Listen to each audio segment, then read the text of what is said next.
যারা কারা দপ্তরের অধীনস্থ কারা প্রহরী বা জেল পুলিশের ইন্টারভিউ দিয়েছেন, তারা যারা চাকরির আশায় আছেন, এই প্রক্রিয়াটি ঠিক কোন স্তরে আছে তা এখনো স্পষ্ট নয়। যারা চাকরি প্রত্যাশী বেকার, যারা বয়সে উত্তীর্ণ হয়ে যাবে আশঙ্কায় আছেন, তারা বারবার সেখানে কর্তৃপক্ষের কাছে আসছেন, কথা বলার চেষ্টা করছেন, ডেপুটেশন দিচ্ছেন, কিন্তু কোনো সদুত্তর পাচ্ছেন না। ঠিক তার পাশাপাশি ফায়ার সার্ভিসের যে প্রক্রিয়া সেটা বাতিল করা হলো, এই বাতিল নিয়েও বিভিন্ন মহল থেকে ইতিমধ্যেই প্রশ্ন উঠতে শুরু করেছে। কারণ এটিকে নতুনভাবে আবার কিভাবে বিজ্ঞপ্তি দেওয়া হবে, কবে নিয়োগ করা হবে ইত্যাদি বিষয়গুলো নিয়ে মোটামুটিভাবে একটা চর্চাজন শুরু হয়ে গেছে চারদিকে। তখন এ প্রক্রিয়ায় যারা যারা কোট অ্যান্ড কোট অপরাধী তাদের শাস্তি হবে কিনা এই বিষয়টিও সেখানে সামনে আসছে। আর যদি এই প্রক্রিয়াটি কোনো জটিলতার সৃষ্টি করে, তাহলে কি কারণে সৃষ্টি হয়েছে সেটা যেমন রাজ্যবাসীকে জানানো দরকার, তার পাশাপাশি যারা চাকরি প্রত্যাশী বেকার যারা এই প্রক্রিয়ায় অংশগ্রহণ করেছিল ঠিক তাদের কাছেও বোধহয় একটা স্পষ্টীকরণ দেওয়া দরকার। ঠিক যেমনটা 2019 সালে গ্রাম সেবক নিয়োগের প্রক্রিয়া শুরু হওয়ার পর, ইন্টারভিউ দেওয়ার পর সবকিছু যখন চূড়ান্ত, তখন এই প্রক্রিয়াটি এক প্রকার ফ্রিজ করে রাখা হয়েছে। কেন, তার উত্তর নেই। আমরা কয়েকটি দৃশ্য যখন আপনাদের কাছে আমরা তুলে ধরার চেষ্টা করি, ঠিক তখন বলা হয় বা তখন বিষয়টি নিয়ে অনেকেই আলোচনা করেন, আলোচনার কেন্দ্রবিন্দুতে থাকে বেকার। আর এই বেকার বা চাকরি প্রত্যাশী যারা, ঠিক তাদের জন্য সরকারের কি ভাবনা, এই কথাগুলো যখন চারদিক থেকে উঠে আসে, তখন আমরা আজ বলছি আমাদের মতন করে অপেক্ষায় স্পেশাল এক্সিকিউটিভ যারা চাকরি প্রত্যাশী তারা অপেক্ষায় আছেন, যারা জেল পুলিশের মাপ দিয়েছেন বা ইন্টারভিউতে অংশগ্রহণ করেছেন তারা, বা তাদের প্রক্রিয়াটা কি স্তরে আছে, তার পাশাপাশি যারা চাকরির আশায় আছেন বেকার, তাদের জন্য সরকারের কি ভাবনা। নমস্কার, কে বলছেন? নমস্কার দাদা, শুভ সন্ধ্যা। যদি বলছিলাম আগরতলা থেকে। হ্যাঁ, বলছিলাম অপেক্ষায় স্পেশাল এক্সিকিউটিভ এবং কারা দপ্তরের যারা প্রহরী, কারা প্রহরী ইন্টারভিউ দিয়েছিলেন, তারা চাকরির জন্য অপেক্ষা করছেন অপরের জন্য। যাই হোক, তো হবে চাকরি, হবে চাকরি নিশ্চয়ই। এখানে ছাড়া হচ্ছে কনস্টেবল চাকরি ছাড়া হয়ে গিয়েছে অলরেডি, ওনাদের ভেরিফিকেশন চলছে এবং অন্যান্য ডিপার্টমেন্টেও চাকরি হচ্ছে। মানিক শাহ আমলে চাকরি হচ্ছে না এই কথা বললে তো কেউ বিশ্বাস করবে না। রিসেন্টলি তো অনেক চাকরি, বিশেষ করে এই 2000 রানিং ইয়ারে অনেকগুলি অফার ছাড়া হয়েছে। তার PCU card, BTU card, qualified U card, police কনস্টেবলের ভ্যারাইটিস ইউনিটে চাকরি ছাড়া হচ্ছে। তো যাই হোক, তার জন্য ত্রিপুরা সরকারের মানিক শাহ, আমাদের মুখ্যমন্ত্রী মানিক শাহ বন্ধুকে ধন্যবাদ। তো একটা কথা বলবো, গতকালকে দেখলাম যে এক্সিকিউটিভ যে ছাড়বে বিষয়টা, ওটা কিন্তু কনস্টেবল অপরচুনিটি বিলি করা হয়েছিল আমাদের রবীন্দ্র ভবনে। ওখানে কিন্তু মুখ্যমন্ত্রী মানিক শাহ মহোদয় কিন্তু বলে দিয়েছে যে স্পেশাল এক্সিকিউটিভ মেবি আগামী মাসের মধ্যে ছাড়া হবে, উনি কিন্তু বলে দিয়েছে। আর তারা পুরো ওইটা তো ঠিকঠাক করে বলে দিয়েছে, ওইটা হয়তো কিছুদিন ওয়েট করতে হবে। এটা হলো খবর, লেটেস্ট খবর। আর দেখুন, একটা কালকে রাত্রে দেখলাম ফেসবুকের মধ্যে আমার বিভিন্ন রাজ্যের বিভিন্ন মন্ত্রীরা ফেসবুকের মধ্যে পোস্ট করেছে যে আরেকটা আইআরবি ব্যাটালিয়ন কোন হচ্ছে টিএসআর, একটা আইআরবি ব্যাটালিয়ন টিএসআর এর জন্য সেন্ট্রাল গভর্নমেন্ট থেকে অনুমোদন চলে এসেছে। এটা ভালো। দেখুন, আমি একটা কথা বলবো, তারা পুরী বলুন আর কি বলবো, ওই ফরেস্ট গার্ডই বলুন, সেদিন দেখলাম উমেশ দেববর্মা গত বিধানসভার অধিবেশনের মধ্যে বলছে যে কমসে কম 35 থেকে 50 জন করে টিএসআর রাইফেলম্যানকে দেওয়ার জন্য ফরেস্ট ডিপার্টমেন্টের আন্ডারে। কেন টিএসআর কেন ফরেস্ট ডিপার্টমেন্টের আন্ডারে গিয়ে ডিউটি করবে? আর টিএসআর তো ফরেস্ট ডিপার্টমেন্টের আন্ডারে গিয়ে ডিউটি করার কথা না, ফরেস্ট ডিপার্টমেন্টের লোক নেবে, ফরেস্ট গার্ড নিয়ে নিয়োগ করবে। ওটা তো উমেশ দেববর্মা সিএম সাহেবের সামনে বলার কথা যে আমার ডিপার্টমেন্টের মধ্যে এতটা শূন্যপদ রয়েছে, আমার লোক চাই। উনি বলছে যে ফরেস্ট গার্ডের হাতের পরে নয় থেকে পুলিশ যারা রাইফেলদের সঙ্গে করছে 20 থেকে 50 জন করে টিএসআর জওয়ান চাই। তো এটা একটা হল, আমাদের টিএসআর কে এত নিচে নামিয়ে নিয়েছে এই সরকারটা, বিশেষ করে এই সরকারটা সিপিএম এর আমলে বিস্তৃত। তারপরে সিপিএম এর লাস্ট স্টেজ এবং হোল এই 60 বছর দেখুন সব জায়গাতে টিএসআর কে নিয়ে ঢুকিয়ে টিএসআর মাঝে মধ্যে থাকবে একটা কি বলবো, একটা প্রাইমারি ফোর্স। দেখুন, তাকে ডিউটি থেকে শুরু করে জেলের কিছুদিন হলো জেলের মধ্যে কিন্তু জেলের প্রবৃত্তি কিন্তু টিএসআর করছে। সম্ভবত এখন আজকে না বলতে পারবো না, কমল থেকে শুরু করে সুন্দরমরা থেকে শুরু করে যতগুলি আগরতলা জেলের মধ্যে কিন্তু টিএসআর ডিউটি করেছিল। তো এখানের মধ্যে টিএসআর কে নিয়ে ঢুকাচ্ছে। ঠিক আছে, থানার মধ্যে থাকবে, 100 বার থাকবে। রুল অ্যান্ড অর্ডার মেনটেন করতে গেলে পুলিশের সঙ্গে টিএসআর থাকবে, টিএসআর করবে বাহিনী, এটা আমার চাই। টিএসআর ড্রেসটা দেখলাম কয়েকদিন আগে আর্মি ড্রেসটা না কি কালার দিয়েছিল, এখন আবার দেখলাম যে খাকি ড্রেস পরে ডিউটি করাচ্ছে। খাকি ড্রেস পরে যখন তুমি ডিউটি করে তাহলে ড্রেসটা কেন দিয়েছো? ড্রেস যদি করতে হলো, অর্ডার মেনটেন করতে হলে ড্রেসটা তো খাকি ড্রেস টিএসআর কে সেপারেট যে ড্রেসটা রয়েছে তাদের জন্য যে চেষ্টা মানে আমাদের বিপ্লব কুমার চেষ্টা সেন্ট্রাল গভর্নমেন্টের তরফ থেকে বরাদ্দ করা হয়েছে, ওই চেষ্টা দিয়ে ডিউটি করে দেখতে ভালো লাগে। ওনাদেরকে খাকি ড্রেস করে পুলিশের সঙ্গে মিশিয়ে একদম খিচুড়ি বানিয়ে দিয়েছে। জেলের মধ্যেও আমার কলেজের মধ্যে এখন প্রপোজাল টিএসআর দিতে হবে, একদম লোয়ার অর্ডার মিটিং করতে গেলে টিএসআর। তো টিএসআর বাহিনী কি টিএসআর এবং ছাত্র দিকে সম্ভবত ভালো ডিউটি করছে, খুব ভালো কথা। টিএসআর লোয়ার অর্ডার মেনটেন করছে, ভালো কথা। তো আমি বলবো তারা খুবই নিয়োগ করছে, ভালো কথা। আবার দেখলাম যে আরো কনস্টেবল নিয়োগ করবে, মানে মনে বলছে আরো কনস্টেবল নিয়োগ করবে এবং এসআই নিয়োগ করবে, ভালো কথা। কিন্তু টিএসআর বাহিনীকে যত ভাবে বাড়ানো যায় আমাদের রাজ্যের মধ্যে, একটা ব্যক্তি রাজপুর 3টে 4টে রাস্তার মতো যাতে বাড়ানো যায়, ওদের জন্য আবেদন করছে। কারণ টিএসআর অনেক কষ্ট করেছে, অনেকে মানে টিএসআর দেওয়া শুরু করেছে এই রাজ্যের মধ্যে উগ্রপন্থীর বিরুদ্ধে, মানে কি বলবো করতে, যুদ্ধ করে। তা আমি বলবো হ্যাঁ, ওয়েলনেসের মধ্যে আমাদের মধ্যে যে ইয়েটা করেছে, মানে যে একটা নিষেধ করেছে, দেন না 50 জন দেন, কিন্তু ড্রেসটা যাতে খালি ড্রেসটা ওনাদেরকে যাতে জলপাইগুড়ি একটা ড্রেসটা টিএসআর যাতে ওইটা যাতে ডিউটির মধ্যে বন্ধ হয়, একটা লয়াল ওরা ডিউটি ছাড়া, এটা আমি চাই। ধন্যবাদ।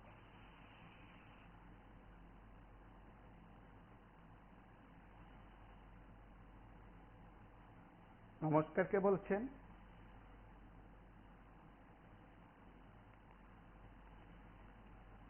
নমস্কার, কে বলছেন? নমস্কার, আমি ওয়েস্ট ত্রিপুরা থেকে তন্ময় দেব বলছিলাম। হ্যাঁ, বলুন।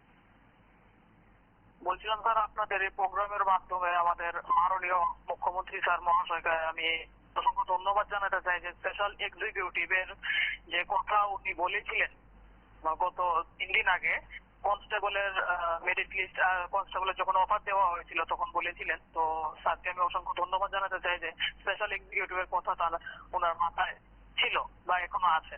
তো স্যারকে শুধু অতটুকু বিনম্রভাবে আবেদন করছি সকল স্পেশাল এক্সিকিউটিভের ক্যান্ডিডেটের তরফ থেকে যে এই মাসের মধ্যে দয়া করে স্যার আমাদের মেরিট লিস্টটা প্রকাশ করে দিন। অতটুকুই স্যারের কাছে আমাদের আবেদন থাকবে স্যার। ধন্যবাদ।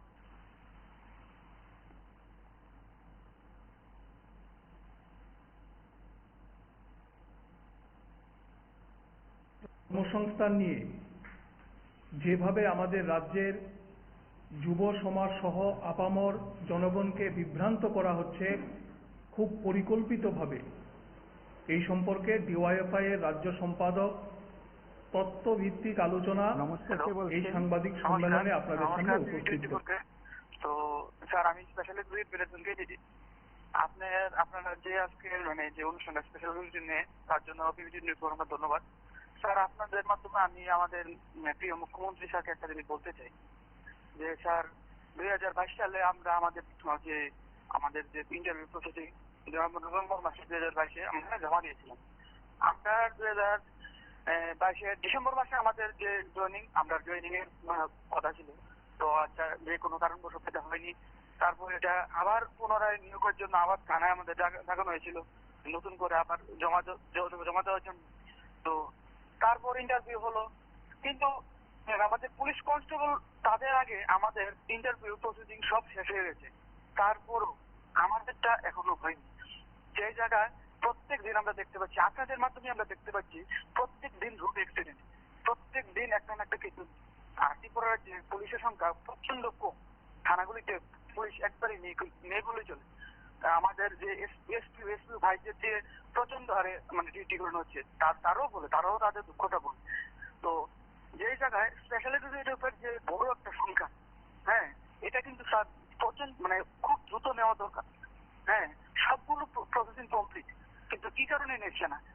মানে মিটিং স্যার বলেছিল যে 45 দিনের মাথায় নিয়ে নেবে, মানে তারপর আবার বললো কি ভেরি সুন। এই ভেরি সুন কিছুদিন বলতে বলতে 6067 জন এর জন্য কতগুলি টাকা এটা থেকে বসে আছে। আমরা স্যার ওভার এসে যাচ্ছি স্যার। আমরা এই যে ঠিক আছে নিত্য নতুন প্রচন্ড নতুন একটা ব্যাটালিয়ন আবার নিয়োগ করবে ফরেস্ট গার্ড, কিন্তু স্যার আমরা তো ইন্টারভিউ দিতে পারবো না, আমরা তো ওভার এসে যাচ্ছি। আমরা তো স্যার এটার দিকে করে তাকিয়ে আছি। তো আমি আপনাদের মাধ্যমে একটাই রিকোয়েস্ট করবো, এটা যেন মে মাসের মধ্যে অবশ্যই দিয়ে দেওয়া হয় স্যার। একটা প্লিজ আপনাদের কাছে আমাদের রিকোয়েস্ট, এটা যেন দিয়ে দেওয়া হয়। ধন্যবাদ স্যার।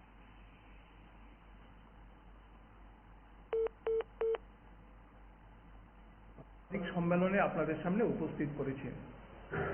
আমি কর্মসংস্থানেরই অন্য আরেকটি বিষয় নিয়ে নমস্কার, কে মানুষের বলছেন? সামনে বিষয়টি এখানে উত্থাপন করছি। আমরা দেখছি যে রাজ্যে বিজেপি সরকার তৈরি হওয়ার পর নমস্কার, কে একটা বলছেন? নতুন প্রথা তারা চালু করেছে। হ্যালো। কথা বলুন। হ্যালো। হ্যাঁ, নমস্কার। আমি স্পেশাল এক্সিকিউটিভ কেন্দ্রে। তো আমি বলছিলাম যে আমাদের যে মাননীয় মুখ্যমন্ত্রী প্রফেসর ডক্টর মানিক সাহাজির কাছে আমার একটা অনুরোধ যে আমাদের এই স্পেশাল এক্সিকিউটিভের রেজাল্টটা যেন এই মাসের মধ্যে দিয়ে দেওয়া হয়। ওনার কাছে আমি খুব বিনম্রভাবে অনুরোধ জানাচ্ছি। এটাই আমার বলার ছিল।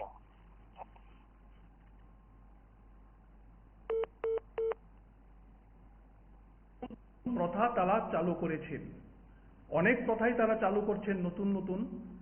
তার মধ্যে একটা নতুন প্রথা হলো নমস্কার, যারা কে বলছেন? চাকুরি প্রাপক তাদের। নমস্কার, আমি সুদীপ শাহ বলছি দমই জেলা থেকে। হ্যাঁ, বলুন। স্যার, আমি বলতে চাই যে আমি একদম স্পেশাল এক্সিকিউটিভ ক্যান্ডিডেট। তো স্যার, আমি বলতে চাই যে আমাদের যে আমি মাননীয় সিএম স্যারকে বলতে চাই যে আমাদের যে স্পেশাল এক্সিকিউটিভ প্রসেসিং এটা কত দূর পর্যন্ত চলেছে। কারণ আজকে রানিং 4 বছর হয়ে গেল, এটা এখনো কোনো কিছু হয়নি। মানে কিছু পারফরমেন্সে আসলে বলে কিছুদিনের মধ্যে হয়ে যাবে, ভেরি সুন। তো স্যার, এই ভেরি সুন তো শেষ হবে কবে? স্যার, আমাদের তো মানে সামনে আরো অনেকগুলো ইন্টারভিউ আছে, বাট এটার জন্য তো বসে থাকতে তো আমাদের এই জমার হয়ে যাবে। আমরা তো এরপর আর কিছু করতে পারবো না। স্যার, এটা দিচ্ছেও না, এটা নিয়ে কিছু করছেও না। আমার কথা হচ্ছে এটাই যে স্যার, যাই হোক এই মাসের মধ্যে যাতে এটাকে পাবলিশ করে দেয়। কারণ আমরা সবাই এটার জন্য করতেছি যে কখন দেবে, কিন্তু এটার জন্য বয়স থাকতে থাকতে আমরা তো বয়স দিন দিন বাড়ছে না, কমছে না, দিন দিন দিচ্ছে। তো স্যার, আমি এটাই আপনাদের হাত ধরে একটা বলতে কেম স্যারকে একটা বলতে চাই যে স্যার, যত তাড়াতাড়ি সম্ভব এই মাসের মধ্যে এটাকে দিয়ে দিতে। Thank you.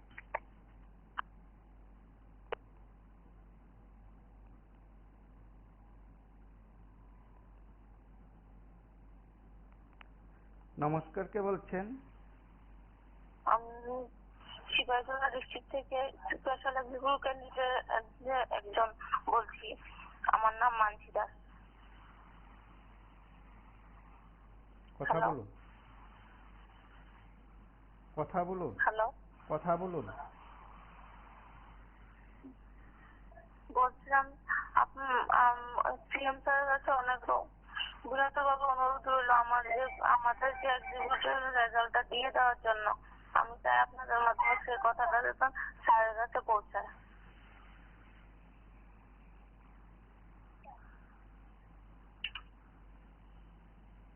হ্যালো।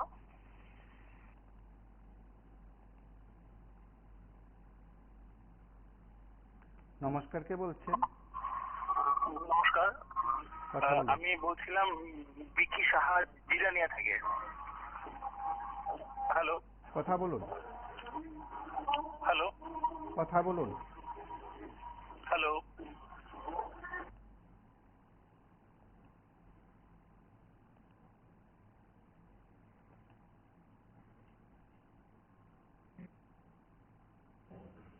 তাদের অনুষ্ঠান করে মুখ্যমন্ত্রী, মন্ত্রিসভার সদস্য নমস্কার, কে থেকে শুরু বলছেন? করে বিধায়ক পর্যন্ত। হ্যালো। কথা বলুন। হ্যাঁ, নমস্কার স্যার, আমি উদয়পুর থেকে বলছি। আমি স্পেশাল পুলিশ এক্সিকিউটিভের একজন ক্যান্ডিডেট। তো আমি এতটুকুই বলবো যে সরকারের নিকট আমাদের আবেদন থাকবে যে আমরা দিন দিন আমাদের বয়স বাড়ছে কিন্তু কমছে না। তা আমি আমাদের প্রিয় মুখ্যমন্ত্রী স্যারকে আপনাদের মাধ্যমে আমি জানাতে চাইছি যে আপনারা অতি সত্বর আমাদের এই মাসের মধ্যে যদি সম্ভব হয় আমাদের স্পেশাল এক্সিকিউটিভ রেজাল্টটা ছেড়ে দিন। কারণ আমাদের উপরও আমাদের ফ্যামিলির অনেক দায়ভার আছে। তো আমি আপনাদের নিকট আপনাদের নিউজ চ্যানেলের মারফত আমি সরকারকে এটা জানাতে চাই যে আমাদের দিকে একটু তাকান, এটাই বলবো।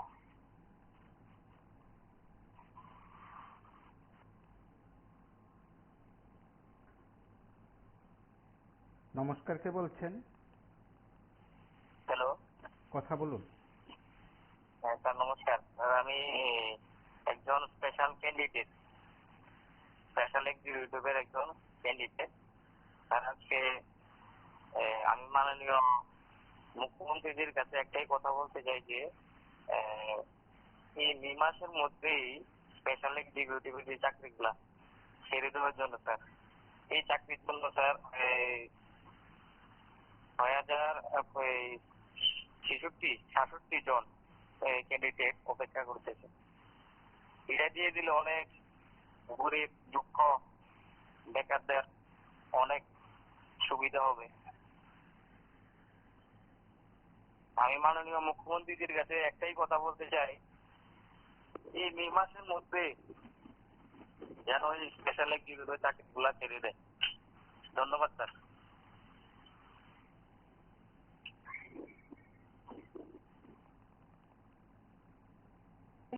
পর্যন্ত এই অনুষ্ঠানে উপস্থিত থেকে তারা অফার বিলি করছেন।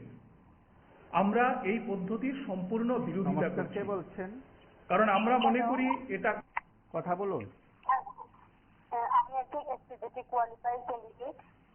তো আমি দেখতে পাচ্ছি যে আমাদের মুখ্যমন্ত্রী স্যার খুব সুন্দরভাবে প্রত্যেক দপ্তরের নিয়োগ প্রক্রিয়া সম্পন্ন করছেন এবং এখানে রিজার্ভেশন যে পলিসি এটাও কিন্তু মেনে করা হচ্ছে এবং যারা এটাতে কোয়ালিফাই করেছে সবাইকে নিচ্ছে, দেখে খুবই ভালো লাগছে। এবং 2021-22 যে টেট 1 টেট 2 যারা পরীক্ষার্থী যারা উত্তীর্ণ হয়েছে তাদেরকেও উনি নিয়েছেন রিজার্ভেশন পলিসি মেনটেন করলেন। এবং 2022-এ যারা পরীক্ষা দিয়েছে তাদেরকেও কিছুদিন আগে দেওয়া হয়েছে অফার লেটার। কিন্তু এদের যে পরীক্ষার অফার লেটার দেওয়া হয়েছে এদের আগে কিন্তু আমাদের এসপিজিটি পরীক্ষাটা হয়েছে। তো আমরা বুঝতে পারছি আমাদের যে কি ভুল, কি অপরাধ আমাদেরটাও তো এরকমই তো করা যায় শিক্ষা যদি হয়। এবং আমাদের পরবর্তী পর্যায়ে 2025-এ আবার টেট 1 টেট 2 পরীক্ষা নেওয়া হলো। তো আমি জানতে চাই যে আপনার মাধ্যমে ওনার কাছে একটা সংবাদ আমি প্রেরণ করতে চাই যে নবম এবং দশম শ্রেণীর যে শিক্ষার্থীরা আছে তাদের জন্য কি আর টিচারের কি প্রয়োজন নেই, আর কি লাগবে না, না নবম দশম শ্রেণী পর্যন্ত আর 9, 10 এগুলো কি বন্ধ করে দেওয়া হবে? টিচার যেহেতু ক্রাইসিস দেখতেই পাচ্ছি আপনাদের মাধ্যমে, পত্রিকায়, সংবাদপত্রে, ভিডিওতে সবকিছু দেখতে পাচ্ছি। তো আমি তবুও ওনার কাছে, আমরা তো আর করার কিছু নেই, আমরা তবুও হাত পেতে বসে আছি আশাবাদী যে একটা ভালো একটা স্টেপ নেবেন আমাদের জন্য। কারণ সবার জন্য যেহেতু নিতে পারছেন রিজার্ভেশন পলিসি মেনটেন করে যারা কোয়ালিফাই হয়েছে, তা আমাদের ক্ষেত্রে এরকম আশা করে করবেন না। কিন্তু সময় তো পেরে যাচ্ছে, অনেক আছে যে এই জোগাড় হয়ে গেছে, অনেকের এই জোগাড়ের পথে আগামী বছর ওরা পরীক্ষাও করতে পারবে না। স্কুলের যে শিক্ষক সংকট যে এটা সবাই জানে, এই বিগত কয়েক বছরে কিন্তু প্রায় বেশি শিক্ষক নিয়োগ হয়নি এসপিজিটির ক্ষেত্রে। টিচার 600 সামথিং হবে, কিন্তু এত কম সংখ্যক শিক্ষক দিয়ে কি নবম দশম শ্রেণী কি চলবে আপনারাই বলুন। তো আমি মুখ্যমন্ত্রী স্যারের কাছে এটাই নিবেদন যাতে উনি যেন বিবেচনা করেন আমাদের বিষয়টা। সবার ক্ষেত্রে তো করছেন, 2021 সালে টেট 1 টেট 2 করেছেন, 2022 সালেও করেছেন এবং 2025 সালেও করবেন। তো মাঝখানে আমাদেরকে কেন এত কষ্ট দিচ্ছেন? আমরা কি অপরাধ করেছি জানতে চাই এটা আপনার মাধ্যমে। ধন্যবাদ।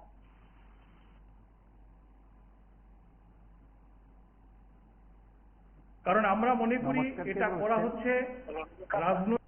হ্যাঁ, কথা বলুন। স্যার আমি একজন ফায়ার সার্ভিস ক্যান্ডিডেট। স্যার আমার কথাটা শুনতে পাচ্ছেন? স্যার শোনা যাচ্ছে, কথা বলুন। স্যার আমাদের ফায়ার সার্ভিস শুরু হয়েছিল স্যার 2022-এ, কিন্তু এখনো অব্দি স্যার এটা কোনো কমপ্লিট হয়নি। এবং 2023-এ 8ই জানুয়ারি আমাদের পরীক্ষা হয়েছিল।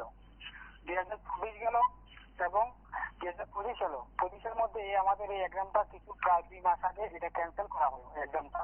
আবার রি এক্সাম হবে বলে ঘোষণা করা হলো, কিন্তু আজ অব্দি চলে গেল, কোনো এখনো কোনো নোটিফিকেশন নেই, কিছু নেই। আমরা দুয়ের মধ্যে চলছি স্যার।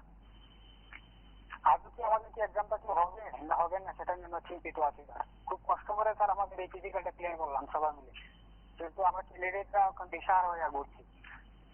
আমরা আন্দোলন করছি, তারপরে কোনো কিছু খবর পাচ্ছি না। আমি স্যার এটাই বলবো স্যার, সিএম এর কাছে আমি অনুরোধ করে বলছি সেনাটাতে স্যার একই বলবো যে আমাদের এই যে প্রসেসিংটা আমাদের পর শুরু হয়েছিল স্যার ত্রিপুরা পুলিশ, আমাদের পরে শুরু হয়েছিল ত্রিপুরা পুলিশ এবং ত্রিপুরা পুলিশটা অলরেডি কমপ্লিট হয়ে গেছে কিছুদিন আগে। ওখানে একটা এই মুখ্যমন্ত্রী হাত ধরে সেটি সম্পন্ন করা হলো, কিন্তু আমাদের প্রথম শুরু হয়েছিল ত্রিপুরা ফায়ার সার্ভিস ইন্টারভিউ প্রসেসিংটা, কিন্তু আজ অব্দি আমাদের এই প্রসেসিংটা একদম ঝুলে রয়েছে স্যার। এখন অব্দি কোনো কমপ্লিটের কোনো একদম দেখতে পাচ্ছি না আমরা। আমরা বিভিন্ন মন্ত্রী মহলের কাছে যাচ্ছি, ঘোরাচ্ছি, বলতে হবে, ডাইরেক্টর স্যারের কাছে গেলে বলছে হয়ে যাবে, কিছুদিন পর হয়ে যাবে, এক্সাম হয়ে যাবে বলে আমাদের এক্সামটা ক্যান্সেল হয়ে গেল। বলছে আবার রি এক্সাম হবে, কিন্তু আমরা রি এক্সাম হবে বলে কোনো নোটিফিকেশন পাচ্ছি না, কিছু পাচ্ছি না, আমরা খালি ঘুরছি রাস্তায় রাস্তায়। আজ কত বছর চলে গেল, 2022 শুরু হয়ে গেল, প্রসেসিং শুরু হলো, 22 গেল, 23 গেল, 24 গেল, 25 অতিক্রম চলছে, আজ মে মাসের প্রায় 16 তারিখ। আমাদের প্রসেসিংটা একদম স্লো গতিতে চলছে স্যার। আমরা কোথায় যাবো কিচ্ছু বুঝতে পারছি না স্যার। আমি এটাই বলবো চেয়ারম্যান কাছে হাত ধরে বিনম্র অনুরোধ স্যার, অতিসত্বর যাতে আমাদের ফায়ার সার্ভিস কমপ্লিটটা আপনি অতিরিক্ত করে দেন। আমরা খুব চিন্তিত হয়ে গেছি, আমাদের বয়স চলে যাচ্ছে, আর কোনো ইন্টারভিউ দিতে পারবো না। একটা ইন্টারভিউ দিয়ে আমাদের সেই ইন্টারভিউ আশায় আমরা দিতে আমরা বয়স চলে যাচ্ছে, আন্দোলন করতে হচ্ছে, কিন্তু আমরা কোনো কিছু খুঁজে পাচ্ছি না। আর এই ত্রিপুরা পুলিশ আমাদের করে নিয়ে এসে কমপ্লিট হয়ে গেল, কিন্তু আমাদের এই ফায়ার সার্ভিসটা আগে নিয়ে সেটা কমপ্লিট করা হবে না। এর মধ্যে এক্সাম হয়েছিল, সেটাও আবার ক্যান্সেল করা হলো, আর এই এক্সাম হবে কিন্তু নোটিফিকেশনে কোনো কিছু খুঁজে পাচ্ছি না। আমরা রাস্তায় রাস্তায় ঘুরছি, এমএলএর কাছে যাচ্ছি, সিএম এর কাছে অনুরোধ।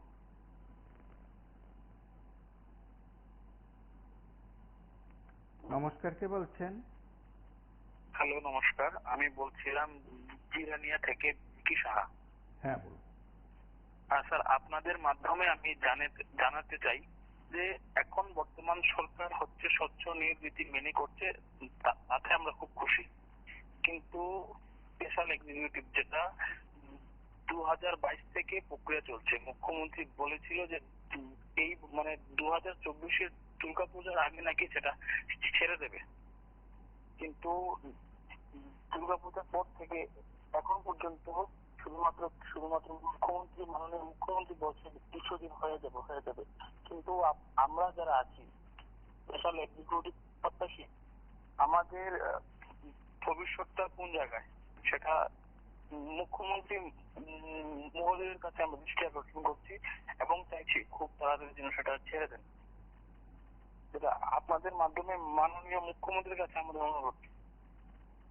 ধন্যবাদ স্যার।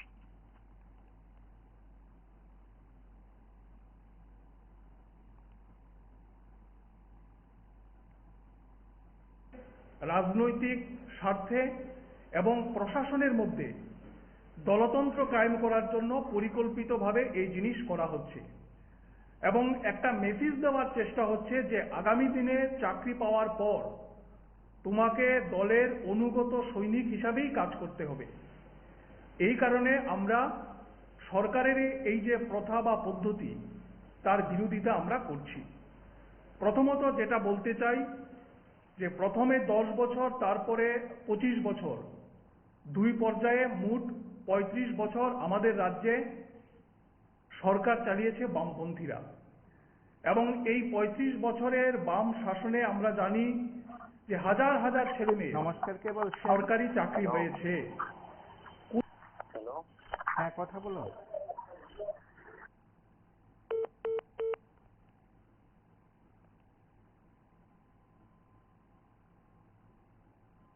চাকরি হয়েছে, কোথাও একটি উদাহরণ কেউ দেখাতে পারবে না যে নমস্কার, কে মুখ্যমন্ত্রী বলছেন? মন্ত্রিসভার কোনো সদস্য। হ্যাঁ বলুন, হ্যালো, কথা বলুন। হ্যালো,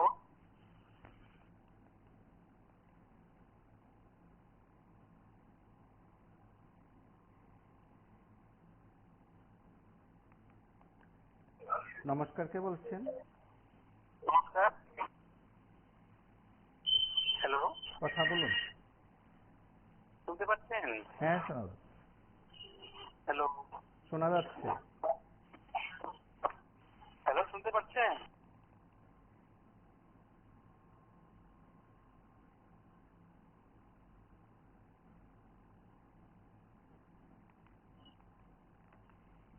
নমস্কার, কে বলছেন? নমস্কার। হ্যাঁ বলুন। আচ্ছা, আমি শঙ্কর বলছি। হ্যাঁ বলুন। আচ্ছা, আমি বলছি আমাদের যে যে স্পেশাল এলিজিবিলিটি এটা তো অনেকদিন ধরে ঝুলে রয়েছে 2022 থেকে। এটা যাতে আমার মুখ্যমন্ত্রীর কাছে আবেদন যাতে এটা অন্তত এই মাসে ছেড়ে দেওয়া হয়।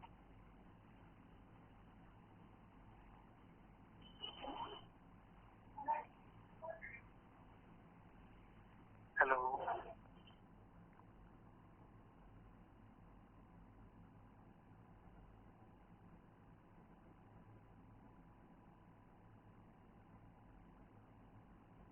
মন্ত্রিসভার কোনো সদস্য কিংবা বিধায়ক উপস্থিত থেকে সরকারি অনুষ্ঠান করে চাকরির অফার বিলি করা হচ্ছে। যদি 35 বছর ধরে বামফ্রন্ট এটা নমস্কার। আচ্ছা, স্পেশাল এক্সিকিউটিভ মানে মুখ্যমন্ত্রী এই পর্যন্ত 6 মাস পর্যন্ত বলতে আছে আজকে হয়ে যাবে, কালকে হয়ে যাবে, এই দিয়ে এলাম সেটি এলাম, এটা কি চলছে? হ্যালো।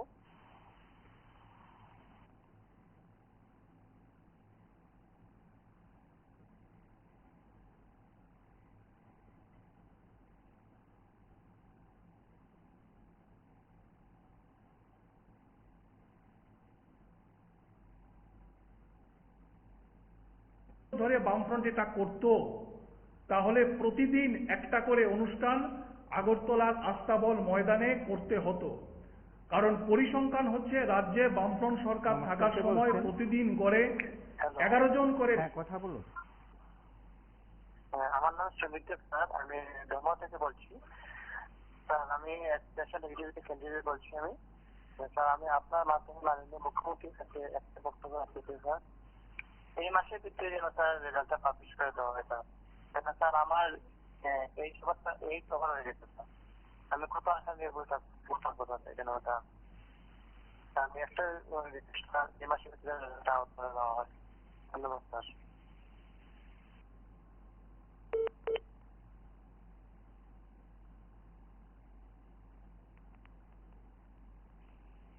নমস্কার, কে বলছেন? হ্যালো। কথা বলুন। বলছি যে আমি 2022 সালে অ্যাক্টিভিটি পরীক্ষায় উত্তীর্ণ হয়েছি। এখনো অব্দি 3 বছর পর্যন্ত ঝুলে আছি, কিন্তু দেখলাম সুরাহা হচ্ছে না। যদি তাড়াতাড়ি সুরাহা করে দেয় তাহলে অনেক মানুষের জীবন বেঁচে যাবে। অনেক মানুষ হ্যাম্পার হয়ে যাচ্ছে টোটালি, মানে কি বলবো, তো ভাষা খুঁজে পাচ্ছি না যে কিরকম ভাবে আমরা কোন পরিস্থিতির মধ্যে যাচ্ছি। আপনারা প্লিজ আপনাদের মাধ্যমে সরকারকে বলছি যে আমাদের এই অ্যাক্টিভিটি কোয়ালিফাইড যারা করেছে তাদেরকে সবাইকে নিয়োগ করে যাতে আমাদেরকে রাহা করে দেয়, একটা বন্দোবস্ত করে দেয়। রিকোয়েস্ট আপনাদের মাধ্যমে আমাদের মুখ্যমন্ত্রীর কাছে। নমস্কার।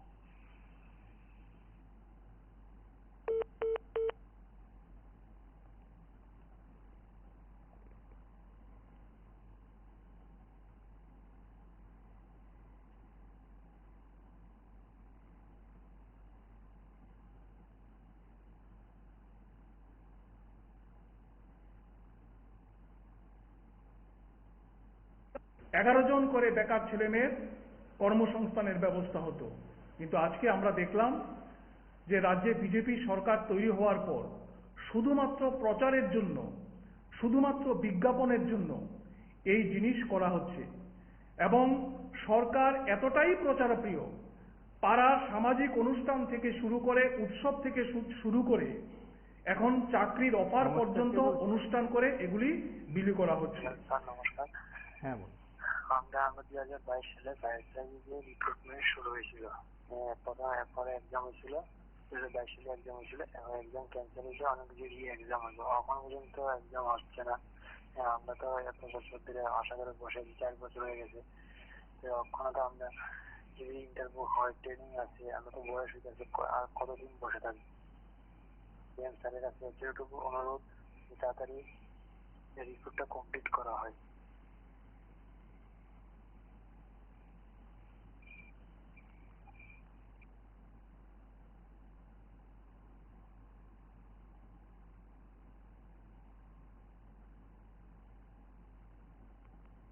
নমস্কার, কে বিলি বলছেন? করা হচ্ছে। হ্যালো স্যার, আমি মুফতি বলছি। হ্যাঁ বলুন। আর আমি একটা স্পেশালাইজড ক্যান্ডিডেট বুঝলেন। তো আমি মানে মুখ্যমন্ত্রীর কাছে এটাই আমার আবেদন আর কি, কানাডাতে দুটো মানে স্পেশালাইজড পড়াশোনা কমপ্লিট করেন আর কি। এটা স্যার আমার বক্তব্য। স্যার রাখি, গুড নাইট।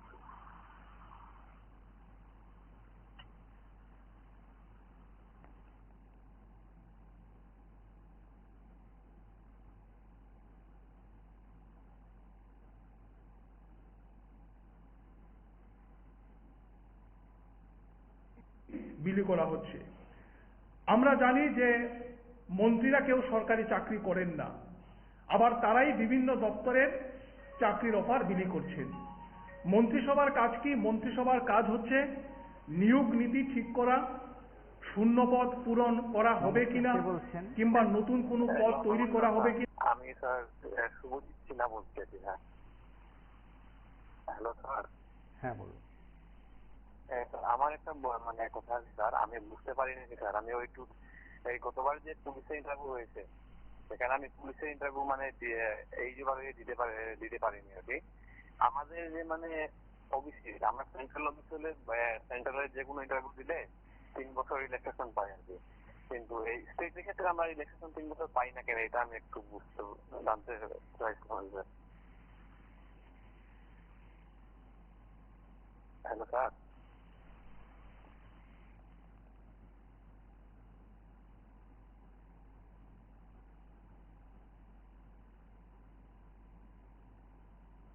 মিনিটের কাজ। তার পরবর্তী সময়ে চাকরি নেওয়ার জন্য যে প্রতিযোগিতামূলক পরীক্ষাগুলো হয়, এগুলি কারা নেন? আমাদের রাজ্যের বিভিন্ন যে সংস্থাগুলো আছে, যেমন ধরুন টিআরবিটি বা টিপিএসসির মাধ্যমে এই পরীক্ষাগুলো নেওয়া হয়। একজন চাকরি প্রত্যাশী যুবক সে এই পরীক্ষায় উত্তীর্ণ হয়ে তার যোগ্যতার পরিচয় দিয়ে সে চাকরি পান।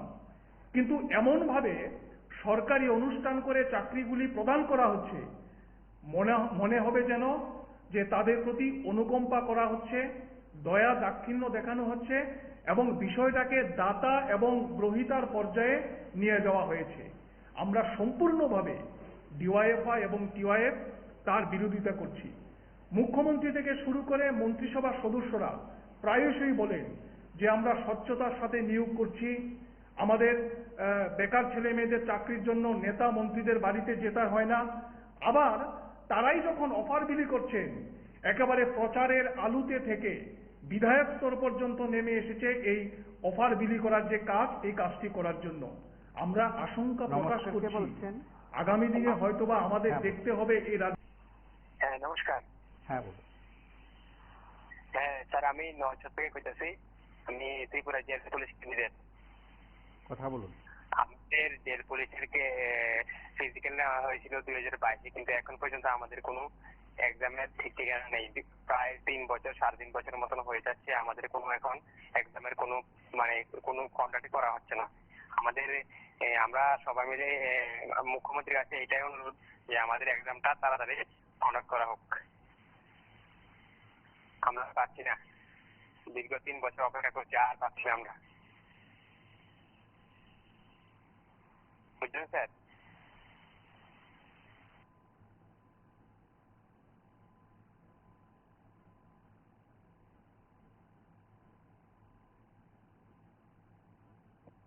আমরা আশঙ্কা প্রকাশ করছি আগামী দিনে হয়তোবা আমাদের দেখতে হবে, এই রাজ্যের মানুষকে দেখতে হবে যে চাকরির অফার বিলি করছেন গ্রামের প্রধান, পঞ্চায়েত সমিতির চেয়ারম্যান কিংবা মণ্ডলের যারা কার্যকর্তা, তারা পর্যন্ত অফার বিলি করছেন।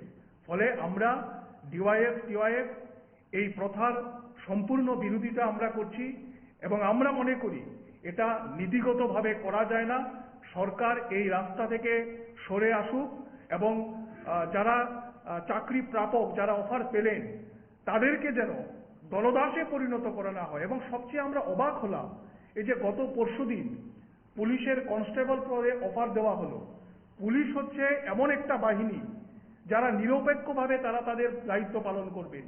এখানে যখন নেতা মন্ত্রীদের উপস্থিতিতে অফার বিলি করা হচ্ছে, স্বাভাবিকভাবেই তাদের উপর একটা চাপ থাকে যে আমাকে সরকারের অনুগত হিসাবেই কাজ করতে হবে।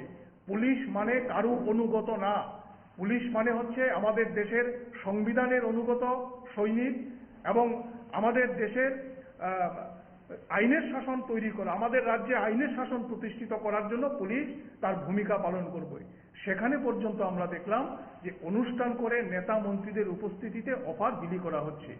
আমরা এই প্রথা যেন আগামী দিনে রাজ্য সরকার এই প্রথা থেকে সরে আসেন এবং আগে যেই রকমভাবে বামফ্রন্ট সরকার থাকার সময় এই ডাকঘরের মাধ্যমে, পোস্ট অফিসের মাধ্যমে হলুদ খাম যারা চাকরি প্রাপক তাদের কাছে অফার পৌঁছে দিত, এই পদ্ধতিতেই যেন অফার পৌঁছে দেওয়া হয়।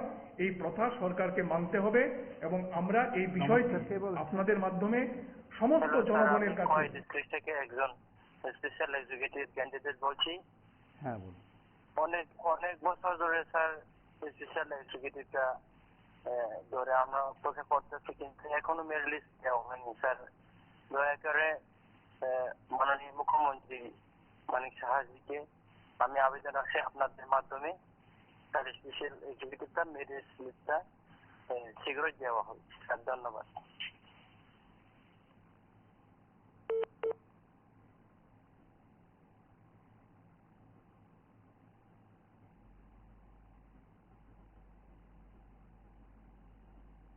আগামী জনগণের কাছে এই বিষয়টি আমরা নিয়ে যেতে চাই এবং যারা চাকরি পেয়েছেন তাদেরকেও আমরা ধন্যবাদ জানাতে চাই যে তাদের যোগ্যতার পরিচয় দিয়ে তারা চাকরিগুলি পেয়েছেন।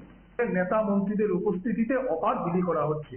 আমরা এই প্রথা যেন আগামী দিনে রাজ্য সরকার এই প্রথা থেকে সরে আসেন এবং আগে যেই রকম ভাবে বামফ্রন্ট সরকার থাকার সময় এই ডাকঘরের মাধ্যমে, পোস্ট অফিসের মাধ্যমে হলুদ খাম যারা চাকরি প্রাপক তাদের কাছে অফার পৌঁছে দিত, এই পদ্ধতিতেই যেন অফার পৌঁছে দেওয়া হয়। এই প্রথা সরকারকে মানতে হবে এবং আমরা এই বিষয়টি আপনাদের মাধ্যমে সমস্ত জনগণের কাছে এই বিষয়টি আমরা নিয়ে যেতে চাই এবং যারা চাকরি পেয়েছেন তাদেরকেও আমরা ধন্যবাদ জানাতে চাই যে তাদের যোগ্যতার পরিচয় দিয়ে তারা চাকরিগুলি পেয়েছেন। যে আমাদের রাজ্যে ডাক্তারের শূন্যপদ হচ্ছে 1366 আর নমস্কার, কে বলছেন? সেখানে বিশাল সংখ্যক ডাক্তারই শূন্যপদ করে। এই হচ্ছে আমাদের রাজ্যে। আমি জেল পুলিশের একজনকে নিয়ে হ্যাঁ বলছিলাম আমাদের মুখ্যমন্ত্রী স্যারকে আমি অনুরোধ করছি যে আমাদের একটা খবর তো দেওয়ার জন্য। এতদিন তো সবগুলো তো দেওয়া হয়ে গেল, ত্রিপুরা পুলিশের হয়ে যাচ্ছে, জেল পুলিশটা কিছুই হচ্ছে না। তো ওনার কাছে আমার আবেদন যে আমাদের জেল পুলিশের কিছু একটা খবর তো বের করুন। আমরা তো অনেক বহুবার ডেপুটেশন দিলাম, ডেপুটেশন দিয়ে তো কোনো খবর টবর পাচ্ছি না সেরকম। তো আমাদের শান্তনু ম্যামকেও আমরা অনেকবার চিঠি লিখেছি পোস্ট অফিসের মাধ্যমে, আবার স্যারকেও চিঠি পাঠিয়েছি, কিন্তু সেরকম কোনো খবর টবর পাচ্ছি না। সেই জন্যই আমি বলছি যে দুজনকেই বলছি, আমাদের ডিএম স্যার আর শান্তনু ম্যামকে, যে আমাদের এই জেল পুলিশ যে আমাদের যে পোস্টটা বের করে 2022 সালে এটা একটা কমপ্লিট করার জন্য। ধন্যবাদ।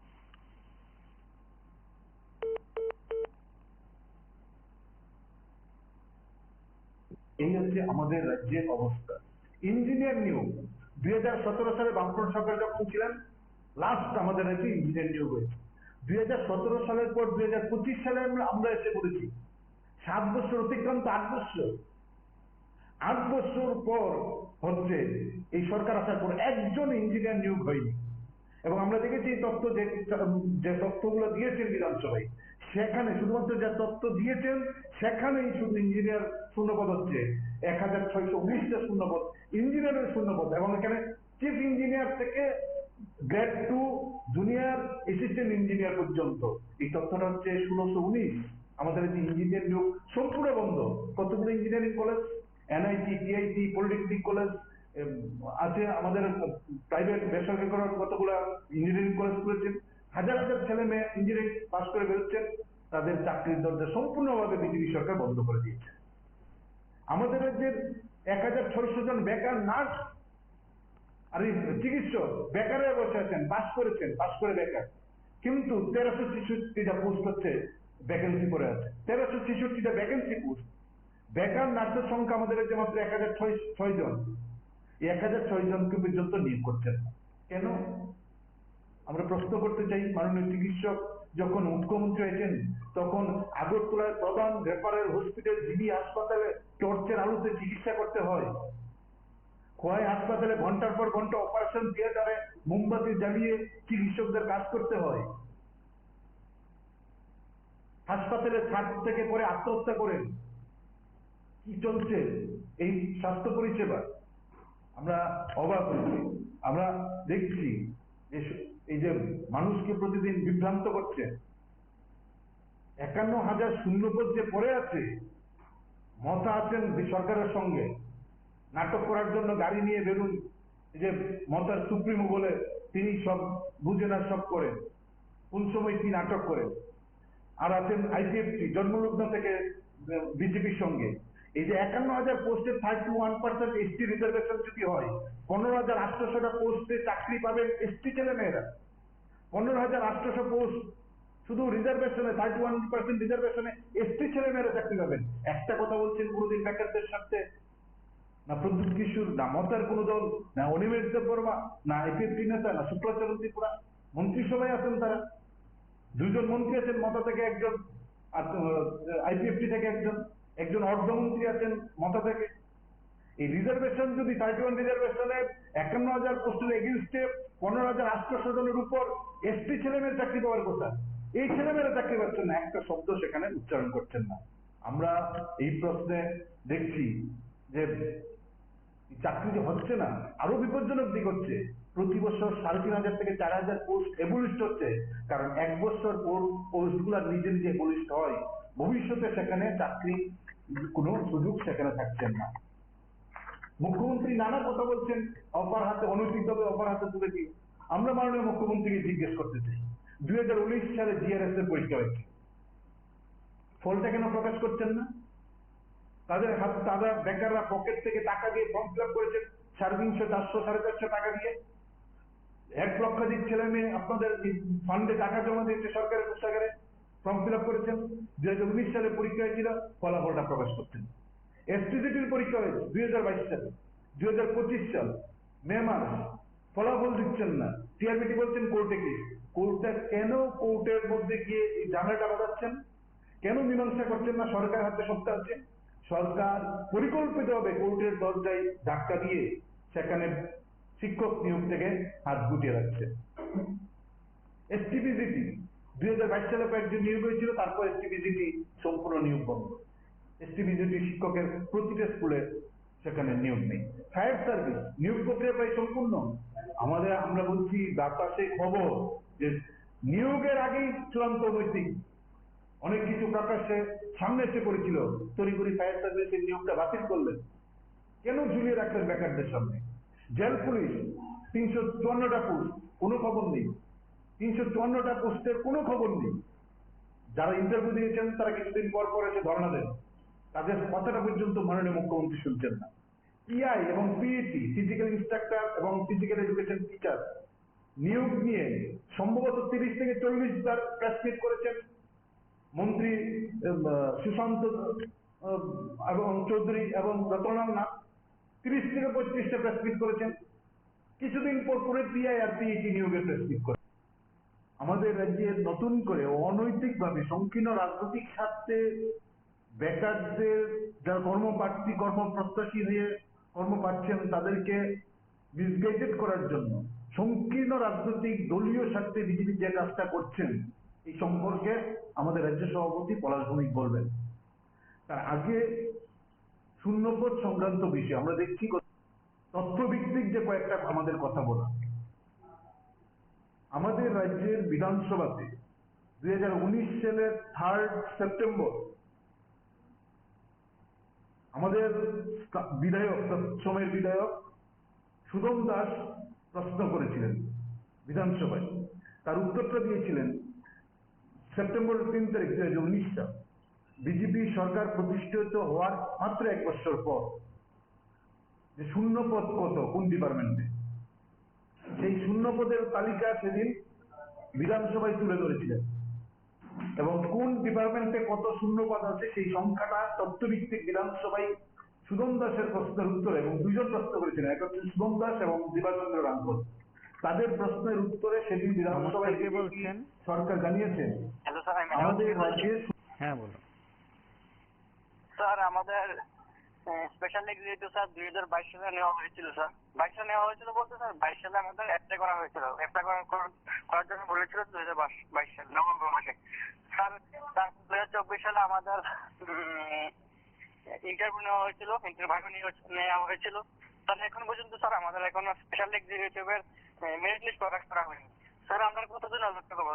সিএম স্যার কিছুদিন পর পর বলছে যে শীঘ্রই হচ্ছে, কিছুদিন পর হবে, খুব ভেরি সুন স্যার, এবং করে স্যার এখন আমাদের 1 বছরের উপর হয়ে গেছে স্যার, এখনো পর্যন্ত স্যার আমাদের মেরিট লিস্ট প্রকাশ করা হয়নি স্যার। স্যার আপনাদের মাধ্যমে আমি সিএম স্যারকে বলবো আমাদের স্পেশাল এক্সিকিউটিভ মেধা তালিকা খুবই তাড়াতাড়ি প্রকাশ করার জন্য। স্যার এই মাসে যদি আমাদের মেধা তালিকা প্রকাশ করে তাহলে আমাদের খুব ভালো হবে স্যার। আমরা আর বেকারত্ব যন্ত্রণা স্যার ভালো লাগছে না। আমাদের বৃদ্ধ মা বাবা আছে বাড়ি ঘরে, আর আমরা দিনে দিনে আমরা বয়স এভারেজ হয়ে যাচ্ছে, বয়স এভারেজ হয়ে যাচ্ছে স্যার। আমরা কত অপেক্ষা করবো স্যার? আপনার মাধ্যমে স্যার সিএমকে স্যারকে হাত জোর করে স্যার অনুরোধ করছি স্যার আমাদের মেধা তালিকা প্রকাশ করার জন্য special executive. Thank you sir. এটাই বলা।